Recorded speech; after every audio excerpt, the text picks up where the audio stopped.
दोस्तों, खुशबू हम चैनल में आप सभी का स्वागत है। दोस्तों तहे दिल से तीनों लोग स्वागत कर रहे हैं आप सबका। हमारे चैनल पे जो नए होंगे चैनल को सब्सक्राइब कर लीजिएगा, बेल आइकन को जरूर दबा दीजिएगा।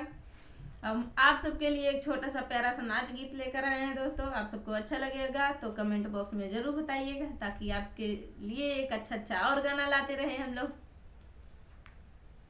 ललकी साड़िया पे लो बाला जरिया नाही पूछला ना, ललकी साड़िया पे लो बाला जतिया नाही पूछला ना।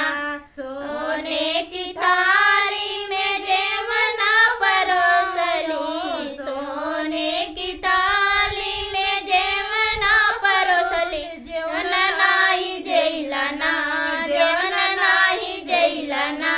ललकी साड़िया पे लो भाईला जरिया नाही जैला ना, ललकी साड़िया पे लो भाईला जरिया नाही जैला ना। ललकी साड़िया पे लो भाईला जरिया नाही पूछला ना, ललकी साड़िया पे लो भाईला जतिया नाही पूछला ना। सोने की राही में गाजल पानी, सोने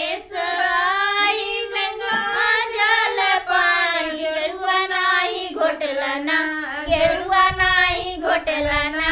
ललकी साड़िया पे लो भाईला गेरुआ नाही घोटला ना, ललकी साड़िया पे लो भाईला गेरुआ नाही घोटला ना।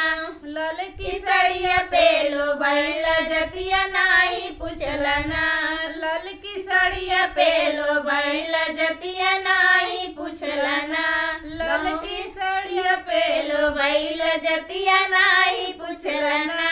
लौंगा इलायची के बीरवा जोरावली, लौंगा इलायची के बीरवा जोरावली, बीरवा नाही कुचला ना, बीरवा नाही कुचला ना।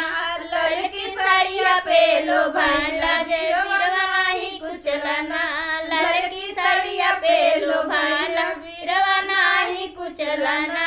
ललकी साड़िया पे लो भाईला जतिया नाही पूछला ना, ललकी साड़िया पे लो भाईला जतिया नाही पूछला ना। फूल हरिया चूनी से जिया लगवली, फूल में चूनी से जिया लगवली, से जिया नाही सोइला ना, से जिया नाही सोइला ना। ललकी साड़िया पे लो भाईला सजिया नाही सोइला ना, ललकी साड़िया पे लो भाईला सजिया नाही सोइला ना। ललकी साड़िया पे लो भाईला जतिया नाही पूछला ना, ललकी साड़िया पे लो भाईला जतिया नहीं पूछला ना। हमारा गाना आप सबको कैसा लगा कमेंट बॉक्स में जरूर बताइए। ललकी साड़िया ललकी साड़िया पहले चात्रा को जूते हुए आज आप सब कमेंट बॉक्स में जरूर बताइएगा हमारा लाल साड़ी वाला गाना कैसा लगा आप सबको, ताकि आपके लिए और दूसरा गाना लाते। दूसरी बार लाल की साड़ी पहन के आओ, ठीक है। मिलते हैं नेक्स्ट वीडियो में लाल साड़ी।